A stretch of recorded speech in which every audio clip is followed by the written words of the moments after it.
Then I saw a great white throne, and him who was seated on it. He said to me, "It is done. I am the Alpha and the Omega, the beginning and the end. I will wipe away every tear from their eyes. To the thirsty I will give water. Those who are victorious will inherit all this.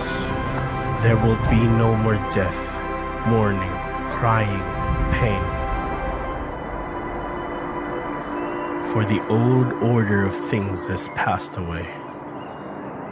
Behold, for these words are trustworthy and true."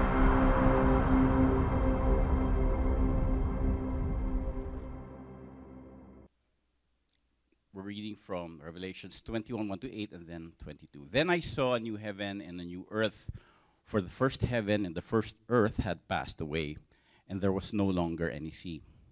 I saw the holy city, the new Jerusalem, coming down out of heaven from God, prepared as a bride, beautifully dressed for her husband.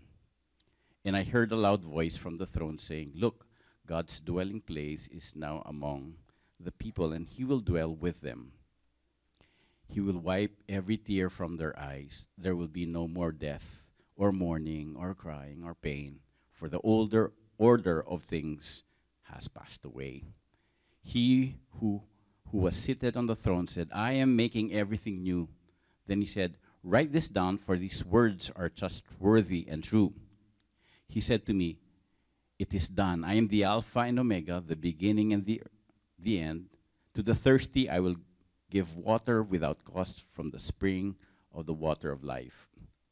Those who are victorious will inherit all this, and I will be their God, and they will be my children. But the cowardly, the unbelieving, the vile, the murderers, the sexually immoral, those who practice magic arts, the idolaters, and all liars, they will be consigned to the fiery lake of burning sulfur. This is the second death.'" Now from Revelations 22, 1 to 5. "Then the angel showed me the river of the water of life, as clear as crystal, flowing from the throne of God, of the Lamb, and of the Lamb. Down the middle of the great street of the city, on each side of the river, stood the tree of life, bearing 12 crops of fruit, yielding its fruit every month, and the leaves of the tree are for the healing of the nations. No longer will there be any curse. The throne of God and of the Lamb will be in the city, and his servants will serve him. They will see his face, and his name will be on their foreheads. There will be no more night. They will not need the light of a lamp or light of the sun, for the Lord God will give them light, and they will reign forever and ever."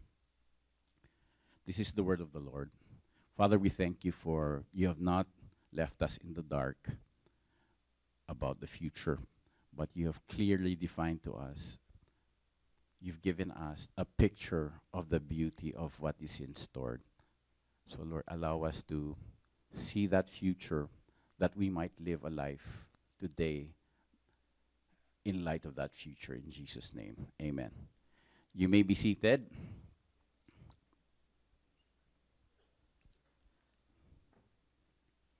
Now, by the way, the doctrines of rapture and the end times, we might have variants with other churches. No? So we don't consider our variants a cause for breaking of communion. In other words, we can still consider each other brothers and sisters, even though, halimbawa yung millennial. Are you familiar with mga end times teachings? Have you read yung Late Great Planet Earth? Have you watched the Left Behind series? So at least tatlo dito, no? So we can have variants on dates and so on and so forth, and we still, it's okay. In other words, we're not that, it's not a deal killer. However, it's important for us to know, every season, somebody calculates the second coming, like sabi na September 21. Because the Bible says nobody knows. Diba? Except the Father. Yun ang sinabi. Nobody knows. And yet, people still insist that they know. So to understand the book of Revelations, we have to understand it's an apocalyptic book. So just like with Shakespeare, you cannot understand Shakespeare unless you understand iambic pentameter, Nax. May impress naman kayo. Iambic pentameter. Or the verbiage of Victorian England. You won't understand Shakespeare per se. So being an apocalyptic book, you'll find there are only 22 chapters, and yet there are 250 allusions to the Old Testament. 250 allusions, or 500 if you include the genre of the Old Testament, but not in yung hindi part of the Old Testament, pero same time period. There are allusions to the Old Testament. So in order to understand Revelations, you must understand where the Old Testament is coming from. Are you getting me? Yeah. You cannot use present day ideas or present day imagery and apply it to Revelation. So for example, from the very beginning, this is a revelation about Jesus Christ. So it's about Jesus Christ, and then yung sa first week natin, these are the things that are about to take place. Yun yung tunay na definition of forthwith. About to take place, hindi kung kailan lang. So there were stuff in Revelation that immediately followed after that. So there are two great atheists, si Bertrand Russell tsaka si Dr. Schweitzer. And naging atheist daw sila, and very famous atheist, because sabi nila, nagkamali si Jesus, kasi sabi ni Jesus, some of you will live to see the day where the Son of Man comes in the clouds. O wala naman 2,000-year-old people here, di ba? Kanina ba may kausap ng 2,000-year-old? Wala, di ba? Okay. Ako lang yung pinakamalapit. And so, ibig sabihin nagkamali si Jesus, therefore, everything unravels. But when you see the Son of Man coming in the clouds, that's an allusion to Old Testament, an Old Testament imagery. And when that is used, that's used for judgment. So they conflate the second coming with the judgment of the temple. Are you getting me? Okay. Second, you don't use Revelation for what it was not designed for. It was designed to warn, to encourage those who are going to receive the letter. Hindi siya letter in a bottle for somebody 2,000 years from now to read and then understand. Though it wasn't written to us in the 21st century, it benefits us. But we cannot, it's not for us, it was not written to us. It was written to the 7 churches in Asia Minor. What was known as Constantinople, but now is called Turkey. Kung pupuntahan niyo yung mga churches sa Turkey ngayon, yung Ephesians, all those 7 churches, wala na po sila. Wala na po sila. Lahat sila na Istanbul na. Wala na. So you cannot apply, you cannot directly infer in historic and in factual matter, didactically, those 7 churches. But we can learn from that. Like, for example, the warning to one church na don't be warm or if you are lukewarm, I'll spill you out. Don't be warm. I'd rather you be warm or cold, di ba? So in Victory Ortigas, we're always cold. Ang lamig talaga doon. So some people think it's becoming yung Christian fervor mo. It's either be malamig ka or mainit. No, actually those are figures of if it's warm or cold water, the idea it's healthy water. In other words, you drink from healthy springs. Hindi yung mga ganong type of teaching. That's unhealthy. So it uses allusions. That's very important. Now, another purpose, sabi ng English teacher ko dati, sabi, make sure that you put the emphasis in the right syllable. Because if the emphasis is in the wrong syllable, the meaning changes. And that's what has happened in modern day Revelation interpretation. They put the emphasis on rapture, the syllable on the beast and the Antichrist, that we miss the whole picture. It's a glorious picture that hindi dapat tayo natatakot, dapat we're excited. Kahit na, anyway, the senior na rin kasi ako, sabi ko, I'm looking forward, sabi ko, January, matutulog na rin po ako sa sinihan. Woo! Pahahabain ko na rin yung pila sa fast food dahil nagko-compute, naghahanap ako ng ID ko. So on occasion, my wife, Joanne, would have a training out of town. And she'll be gone for around 1 week or so, minsan 1 week. So, every blue moon, my son and I, because we're the ones left, or my children and I, would ask, kailan siya babalik? So, kung sinabi yung Friday, siya babalik, magulo ang bahay from Monday to Thursday evening. Thursday evening, a miracle happens. Biglang magiging, parang si Cinderella may gumanon, ang linis, pati yung daga naka-apron na sa amin. Kasi alam namin Friday. Pero once in a blue moon, normally malinis. We keep it. Pero there are times, once in a blue moon na, talaga ang gulo-gulo. Lahat tambak, plato, labada, lahat nasaan yan. Walang maliligaw na anak kasi matatrace namin kung nasaan sila. Ito yung medyas, susundan. Pero Thursday evening. And sometimes we treat Revelation as that, di ba?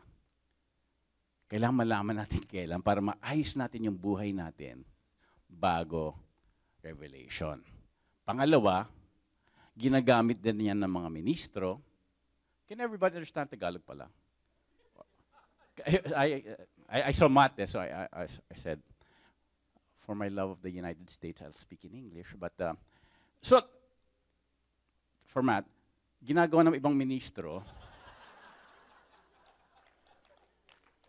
panakot nila.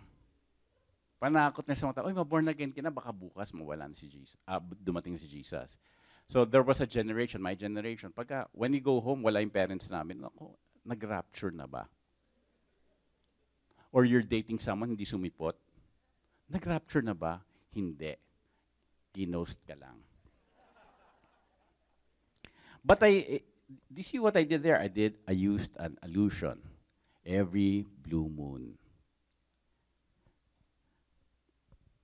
So I love the allusions brought about here. So theologians would say that the kingdom of God is here and yet to come.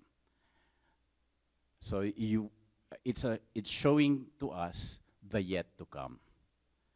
The here and now, in Revelation 1.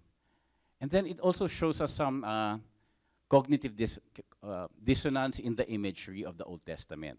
For example, when you see the lampstand and the stars, parang, oh wow, is this a cosmological event? When you see lampstand and stars, you would think, at least for the reader, their imaginations will take them inside the temple. They'll take them inside the Hebrew practices, the Jewish practices, religious practices. Pero pagtingin nila, wait! It's being applied to churches, and it's not on a physical temple. When imagery about the Messiah or the Lord is given, the lion of the tribe of, the lion of the tribe of Judah, the conquering king. Wow, talagang militaristic terms, rulership king. And then John looks around, hey, wait, it's a lamb that was slain. Pero yung tunog, roar of a lion. Yung parang nagda-drive ka, tapos bigla may bubusina, kala mo truck yung pala, yung ano lang. Angkas lang pala na nakaano. So cognitive dissonance. And then you see, it's the lamb. So, it's tying together already the fulfillment of all the Old Testament processes, imagery finds its fulfillment in Christ. So you won't have that idea na, we better celebrate this festivity, the Feast of Tabernacles, dapat sumabay tayo. No, it's fulfilled in the church, through Christ Jesus, their Lord. Are you? Another purpose of Revelation is to give us the episode 15 and 16 of this Christ drama, this K-drama that we are. Have you ever watched a K-drama na parang okay sila, tapos sa episode 6, ba't ganun may third wheeler? May pelikula ka bang ginawang ganun, Mike, noon? Wala, no. Si Jam, no? Oo. Si Jam pala yung nagpelikula. It's designed to give rebound to the church. Ang galing din pala umati ni Pastor Jam. I'm reminded of that. Parang, nasabi ko sa'yo, bakit napabilib ako sa'yo, no? Yung scenes na yon. Tama na daw. Sabi ni Jam, pag ino-honor mo ako, parang dinidishonor mo ako. Sabi so in our mga senior, that's the way we honor.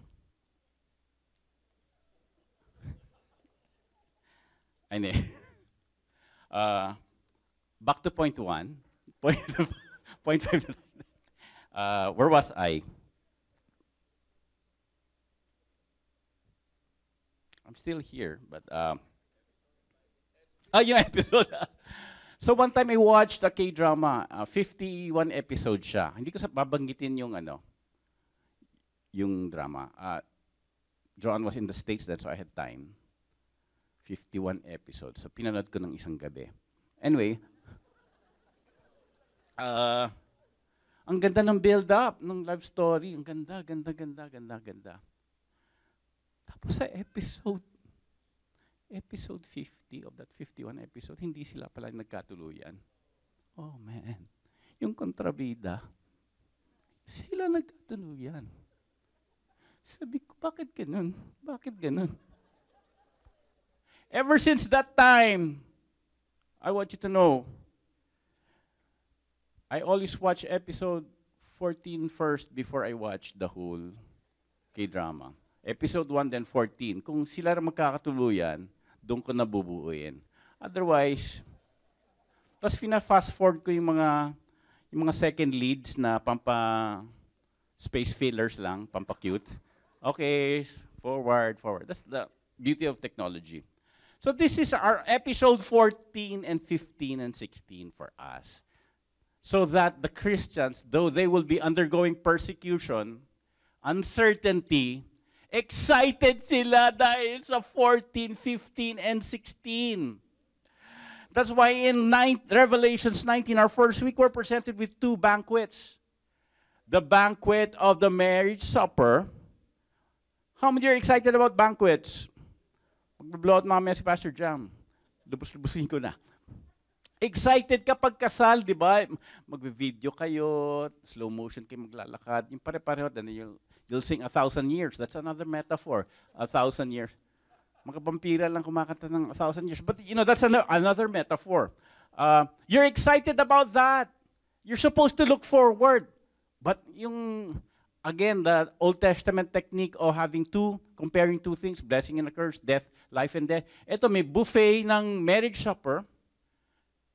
Dito, yung unrighteous yung kakainin. Di ba yung birds, yung ibon, which is a show of shame, show of pride and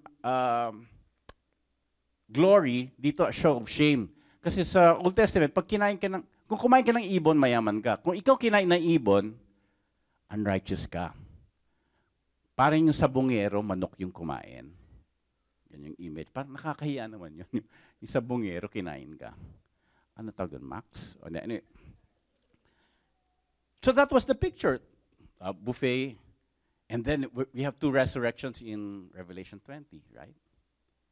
That imagery again. First resurrection, those who are beheaded, and then the rest. So is it literal or is it figuratively? Why were the beheaded Christians resurrected ahead? So they will get ahead. Ahead sila yung una. Hindi sila gumagano pag praise the Lord. And then the rest. So is that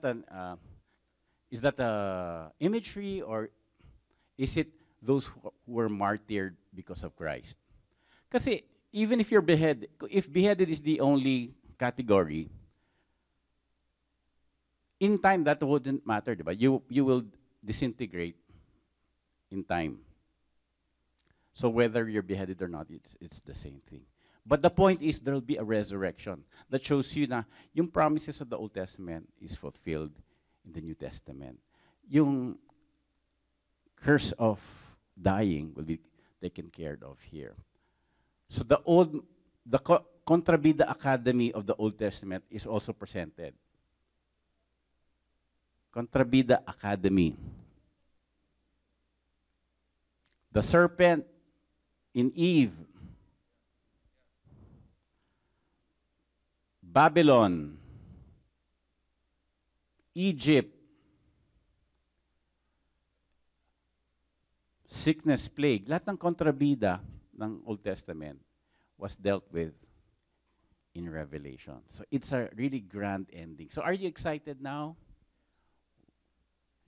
Hindi pa rin. Gusto niyo rapture na lang tayo. Sandali. Kami lang ang aalis, kayo may iwan. So the scriptures we just read, which brings me to my 7th point. So people have always spoken of it as the end of the world.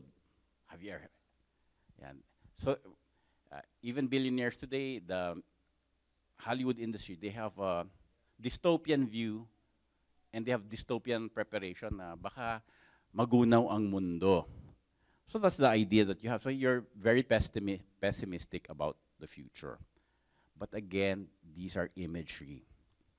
So one is, isang kinatatakutan natin, kinatatakutan. We're fearful of the end of the world, but that the Greek of end of the world, it's more of end of the age. Hindi po seniors, but end of the eon ang ginamit. End of the age. Kumbaga, for example, yung music ba gawin natin illustration? Nung nag-disband na yung Wise Guys, it was an end of the age. Oo, parang, for some, parang malungkot sila, have never recovered from that loss. And some people in the time of the Bible, hindi lang makita na end of the age na of the temple worship. Kaya all the temple symbolisms are shown there. But it shouldn't bring us melancholy, but it should bring us delight because it's the beginning of the age of the rule of Christ. So how will that rule look like?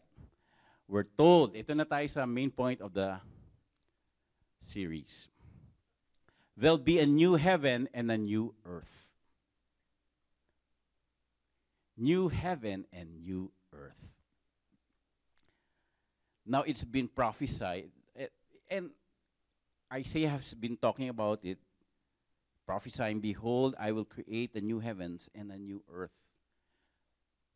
So the fulfillment, so they were thinking it's in lieu with Israel, but it's in lieu with Christ, that Jesus will be that builder of a new heaven and new earth, a new world order, which is not based on power, not based on money, but based on his reign. And in that new world order, we find there will be no more sea.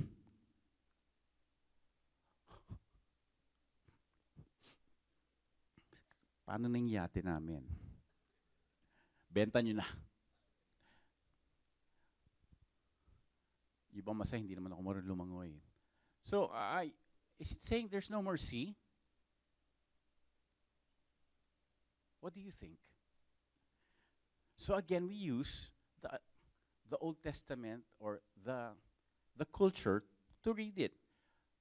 In their time, the sea was considered the chaos, the untamable God. So lahat ng mga land matitame,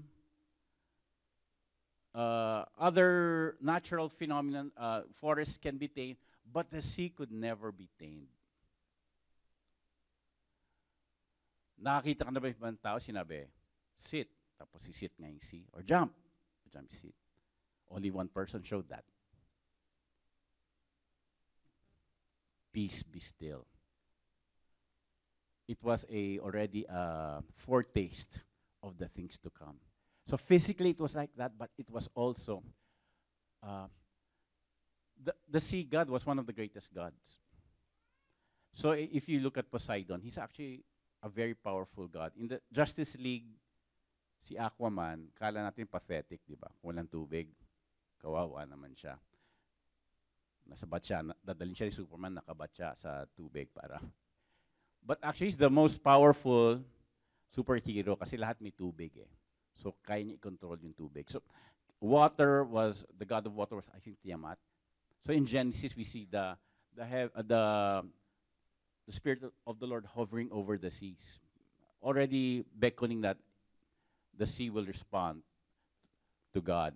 And then when Jesus walks on water and then commands the storm to be calm, even chaos will be underneath his feet. Sino ba sa inyo, kahit how much you prepare, there's such a thing as chaos that no matter how you prepare, things go wrong. People die. People don't show up. How many of you are the chaos? No. You're not the chaos, according to Scripture. No more sea means there's no more chaos. Unpredictable. And so in Revelations 19, di ba, the sea will give up their dead. Parang isinuka siya ng kamataya. Kasi ang paniwala, once the sea gets you, hindi ka na makakabalik. Kaya yung kwento ng mga sirens, na Odysseus ba yun, nung kumanta yung mga sirens? So ginawa ni Odysseus, tinakpan niya yung tenga niya. There'll be a new heaven and new earth fulfilled in the coming of Christ. There'll be a new Jerusalem. Revelations 21, 2-3. Dito medyo hindi natin masyadong magets ito. How many are flat earthers here? Naniniwala kayo na flat earth? Huwag niyo itaas ang kamay niyo. Ayan. Ayan. May naniniwala sa flat earth. This is for you. The image of Jerusalem, the artist rendition is something like this. Cube. The New Jerusalem will be a cube. So in Saudi Arabia, they're making what's called the wall. The Neom wall. Neom. Yeah, the Neom wall. So if you have an artist's conception of the way Jerusalem will be, actually it's going to sort of descend from heaven. It's actually a cube. Then again, so if you're a flat earther, masaya ka kasi not only is the earth flat, but there's pag-cube ba ilan? Okay. So many flat surfaces, di ba? Hindi ka na mahuhulog sa edge of the earth. Ay, hindi, mahuhulog ka pa rin pala. Magkano? Again, is that symbolic of perfection? Of beauty? I believe so, but if you don't believe so, let's not break bread over that. Only rice pa rin tayo.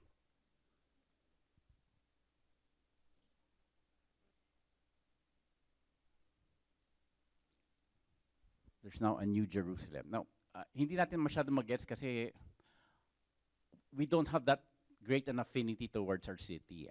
Di ba? Or our center of culture. Wala tayong masabi na, oh, this is the center of our culture.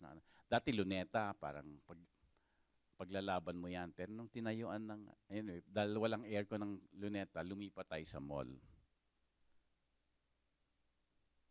Tapos, panibagong mall. You get yung napakahalaga sa inyo na it's a symbol of pride, symbol of who you are, the city. So for Jews, that city is Jerusalem. Jerusalem. Marami silang kanta about Jerusalem. Yung they long for Jerusalem. Tayo wala tayong ganun. Meron pala. Hotdog. Manila. I keep coming back to Manila. Mga seniors, katay niyo naman. There's simply no place like Manila. Manila coming home. Pero sa kanila, not only is it home, but it's really a place for the center of their being.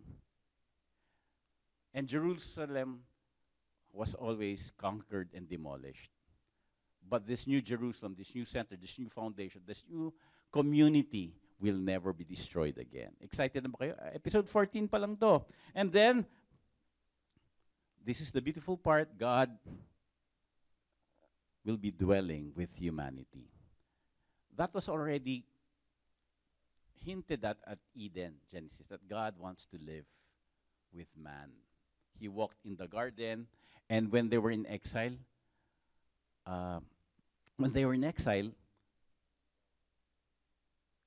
he lived in a tabernacle of tent. Nasa tent siya. Hanggang nakita ni David, nasa condominium na ako. Pero si Lord nasa tent pa rin. Let me make a temple for him. But that shows you that God's desire is to be with his people. Physically, nasan sila? Ayun, doon sa tent. Kaya ba 10% binibigay natin? Hindi. Nasa bahay na yung mga Israelita, si Lord nasa tent pa rin. Pero nandun siya, his physical presence was there. It was a symbolism that he will be with his people. He will guard his people. He will bless his people. But more importantly, he wants to live with his people. If you love someone, fill in the blanks na. So God will be dwelling in this new city. That's the vision for us. Hindi na tayo pupunta sa Cubao. Hindi na natin yung anointed singing ni Pastor Jam, normal na yan. Yung nararamdaman mo, hindi na natin kailangan ng pulpito na holy. Holy na talaga because the Lord's there. With us will be God's home sweet home. Which was alluded to us in Leviticus 25:11-12, Ezekiel 37:27, Zechariah 2:10-11. I will dwell among them. Those were not empty phrases to encourage. Those were physical reality. Number 4 na. Ulitin ko lang number 1 ulit. Ito na yung, so essentially, everything that they've undergone, yung Contrabida Academy, isa-isa, tinitibag na. Number 4, no more death, mourning, or pain. Revelations 21:4. Can you read this with me? He will wipe every tear from their eyes. There will be no more death, or mourning, or crying, or pain, for the old order of things has passed away. The end of that age, that end of that eon of medyo masaya ka pero mamatay ka rin, hindi. That will end. Ibig sabihin, wala na yung luha. It means wala na yung pain, yung luha, yung tears. Hindi ibig sabihin magiging lobotomized. Lobotomized? Is that? Yun. Yung wala ka ng emotion, kaya okay lang. Ibig sabihin, wala nang cause for pain. So the vision of God, of the reign of God will be fulfilled. There's no politician who could promise that. No, the other image that we know is that it's death who swallows up people. Death is yung, siya yung hindi nasasatisfying gutom, insatiable. But finally, death will be swallowed up. So these are what? Inconceivable concepts. What? Death will die? Death will die. Death will be swallowed up. And aren't you glad you're in victory? Because the Bible says, death shall be swallowed up in victory. Abangan nyo dito. Inabangan yung baptism. Abangan nyo.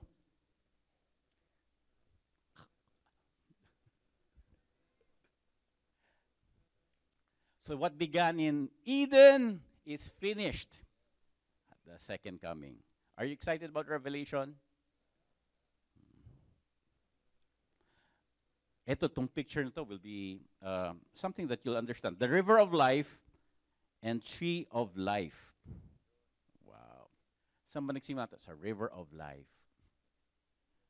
In Eden. So maraming mga scripture about the rivers flowing from the temple, giving life. So water is very important in ancient Israel. Pati rin naman sa atin. Marami lang nga tayong masyadong tubig. Oo. So the tree of life. So the idea, when Adam sinned, merong actually solution doon. There was a tree of life. Doon ka pupunta. Doon ka kakain. So and they were prevented from going to that tree of life.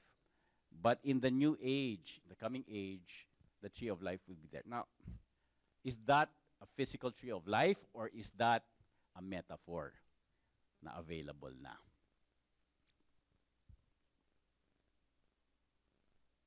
Then number 6. But the important point I hope that you get is that life will be abundant. Rivers are imagery of abundance. We even use that in psychological projection test, diba, yung rivers. Rivers are abundant, so it will be there. It will be available. No longer will you be constricted from having it. Amen? Thank you, Pastor John. Okay. Number 8. No temple. Wala nang temple. Pagdaan mo sa White Plains, hindi pala White Plains. So which is quite astounding if you think of it this way, because the center of Jewish faith is the temple. In fact, ikamamatay nila yung temple. Dahil yun yung gitna, yun yung physical appearance, physical structure for the covenant. That's where the physical presence of God is. Pero dito, yung pinaka-importanting part, di ba pag nagpapagawa kayo ng bahay, sabihin nyo, pwede ito, gusto ko to eh. Yung sacred, ito si lady, diba? May part sa'yo na sacred. Kailangan may ganito. Kung walang ganito, hindi pwede. There'll be no more temple.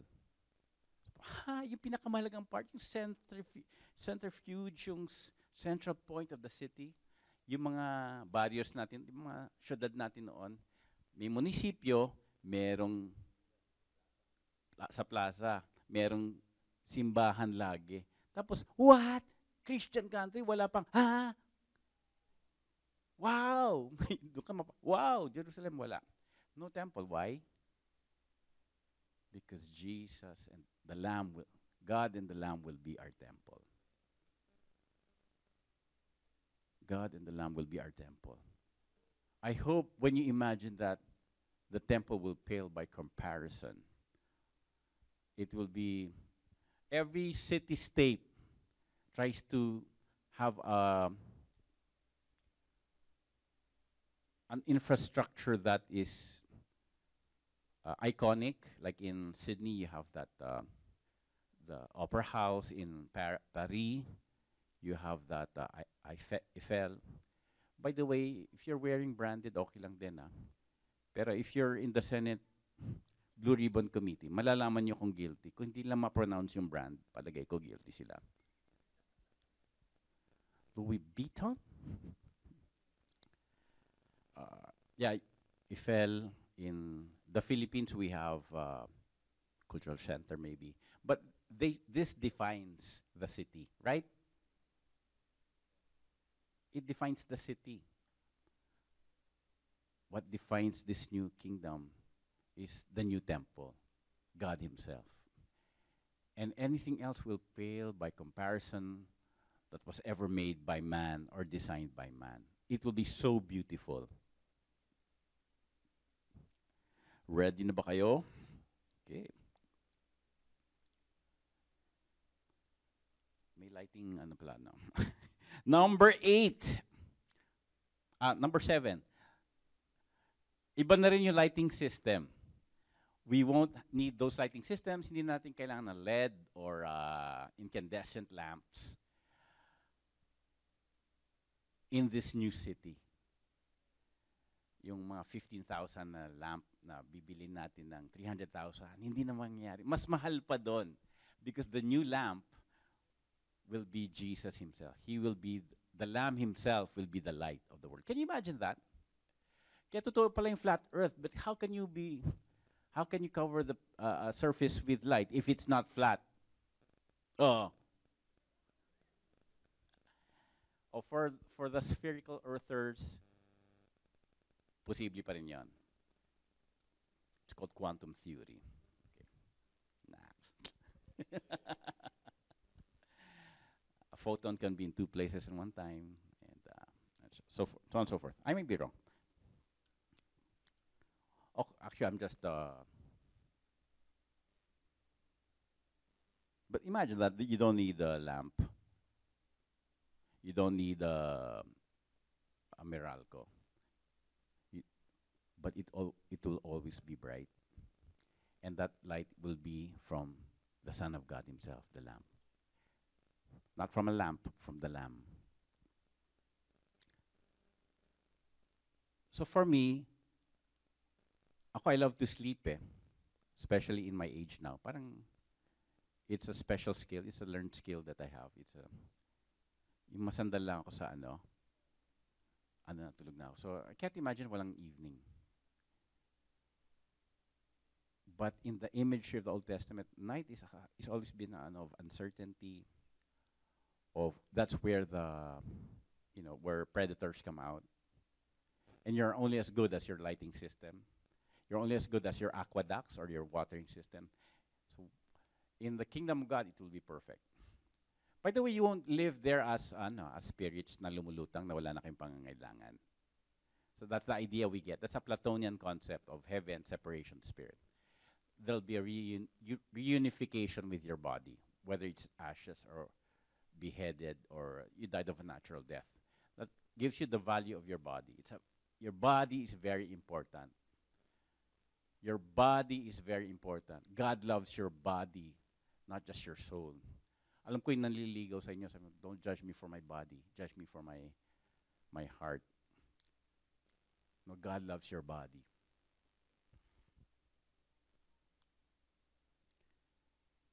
Number 8, there's the invitation to drink freely. Revelations 22:17. So if you lived in a desert, you lived in a place where water was a vital component. I remember in France before, in Paris, you can't drink the water from the tap. Anybody from France? Parlez-vous français? Okay, bakit wala ka? So pagka nandun ka, bibili ka lang isang bote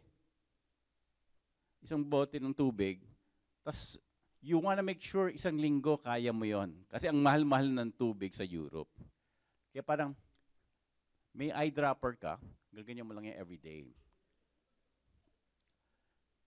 Although now they've already made it public na, drinking fountains are everywhere in France. They enacted a law to make it available to everyone. But noon, in Europe, even I think in Hong Kong, di ba? Yung ang mahal-mahal ng tubig na bibili mo, Singapore, so kailangan dropper ka. We take it for granted kasi nga wala tayong flood project, marami tayong tubig Kaya yung bahay ko, hindi ko na pinadedicate.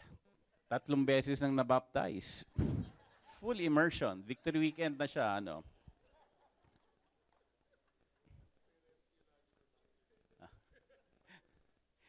Siyempre, if you're narcissistic, bring it back to you.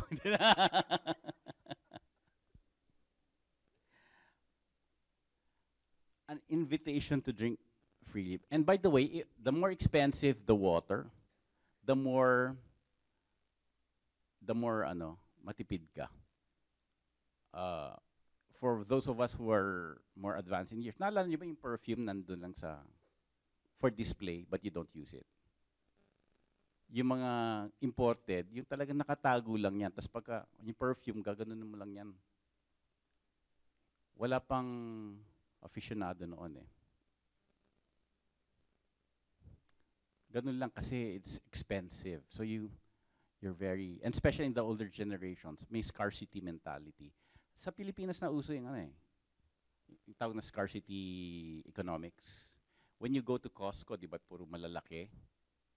Shampoo, ganito kalaki. Isang araw mo lang gagamitin.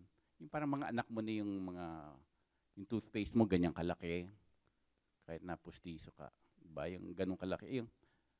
That's how they think in the US because they have abundance mentality. Tayo scarcity, naka-sachet. French yun, sachet. Naka-sachet na ganyan.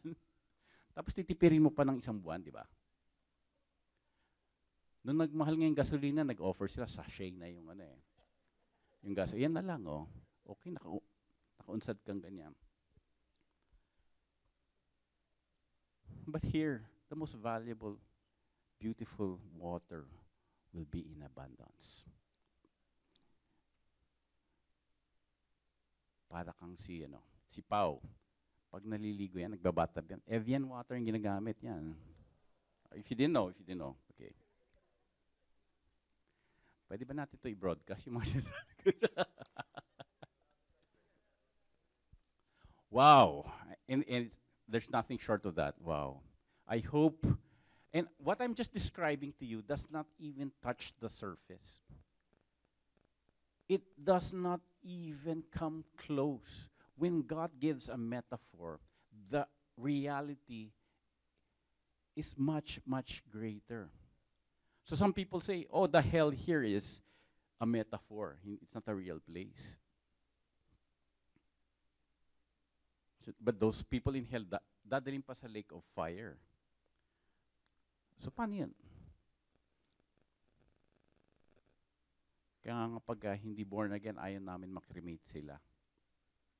Kasi masusunog na nga sila dito, masusunog pa sa... And to top it off, dadaling pa sa lake of fire. So may double dead, double burn, to triple burn. But is that, the actual reality is far worse than the words can express. Being separated from God is the worst hell for a created being, to be separated from the Creator. That's why it's our passion. It's the gospel's duty. It's the gospel, it's the Holy Spirit that brings life to men. But it's our responsibility to preach it, to bring life to men. Sabi dun sa, akala ko dun sa senior event ko pala, hindi pala. Sa isang kasal, yung advice nung parent, which was a wise advice. Contractor siya, by the way. Sabi niya, a lot of the things you can learn in YouTube already. You can learn to cook. You can learn to make a house. You can learn electronics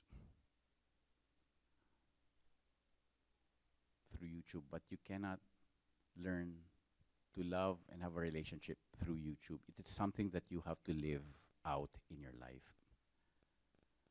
The people can probably hear the gospel through YouTube. They can read it.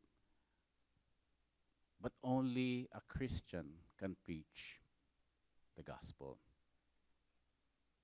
It has to be heard by a human from another human. AI can probably give a better presentation.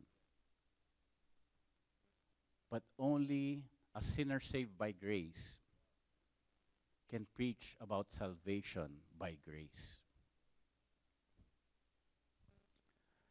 And last week, nag-preach si Pastor Mike about Bema ba pronunciation? Bema. Pag Cebuano, Bema. Yeah. Bema. Yung rewards, even that, how we describe it, will pale by comparison. The goodness and the new age will pale by comparison. Words are not sufficient. But now we're left with the allusions of the Old Testament to understand it. Let us not denigrate it into hysteria. Let's not let other people hijack it. But listen to your leaders, those who study the Word. And let revelation be a blessing to you. because you know episode 15 and 16. You can go through yung secondary leads, second wheelers. You can go through pagka nag-away sila, kala mo hindi sila magkakabate. Kaya mo yon. Nagkasakit yung isa. O kala mo namatay siya sa may eksena may dumating na kotse, tapos lumipad siyang gano'n. Magaling sila sa gano'n, yung lumilipad na gano'n. O, hindi sila makakatuwa. Hindi. Alam natin yung 14, 15, 16. That will give you courage. That will give you a drive. That will give you a picture of Christ victorious for His church. That there will be a great wedding. That all our tears will be wiped away. Is it literally wipe away? Lahat kayo may frustration, lahat kayo may tears. You've lost something great in this lifetime. But that tear will be wiped away. It will make sense. It will be, you will see it in the beauty of God's eternity. And only you can know that. And not only that, just padagdag ko lang, yung sunod-sunod yung mga earthquake natin. Nung nag-talk ako sa senior, nagulat sila, parang natuwa sila, ang ganda rin ng effects ko, gumaganon yung PowerPoint ko dun sa screen. Sabi ko, akala ko linagyan ni Ayesa ng effects na gumaganon, yung pala lumilindol na pala nun. So, all evil will be taken care of. And that earthquakes are part of the category called natural evil. Meaning, it's not a person, but there's things that happen in nature that is catastrophic. And all of creation moans for the coming of the Savior. Even that evil will be dealt with. No longer will there be catastrophe. No longer will the sea swallow the land. But even the sea will give up their dead. It's a majestic, glorious ending. It's not fear. It's anticipation and excitement is what Revelation brings to us. So I hope in finality, ano ba yung favorite phrase ng mga congregants sa preaching? Favorite phrase na talagang mag-i-amen sila pag sinabi mo yan. And finally, yeah, as we close, natuwa na kayo. As we close,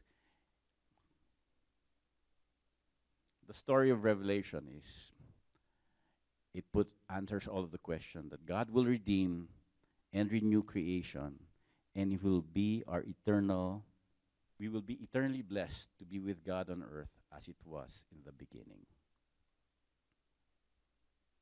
This is not the end. It's the end of the preaching, but this this is the period that ends all other periods. The victory of God through Christ in all of creation. Amen. Shall we all rise and worship?